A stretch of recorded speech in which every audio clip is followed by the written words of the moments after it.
বাংলাদেশে এই প্রথম হাসানুদ্দিন সরকার তার প্রতিষ্ঠিত রঙ্গি পাইলট স্কুলের মহিলা কলেজে আবার এসেছে।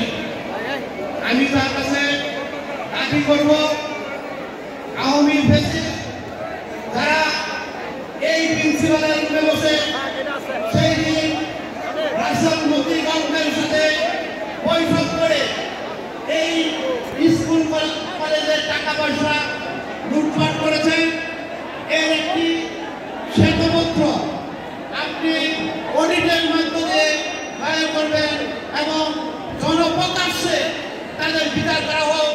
তার মধ্য দিয়ে আগামী দিন কেউ চিন্তাও করতে না পারে যে শিক্ষা প্রতিষ্ঠানের পয়সা আত্মসাৎ করা যায়। আপনার পক্ষেই সম্ভব এই দুর্নীতি প্রতিকার করা। আমার এই প্রত্যাশাটুকু।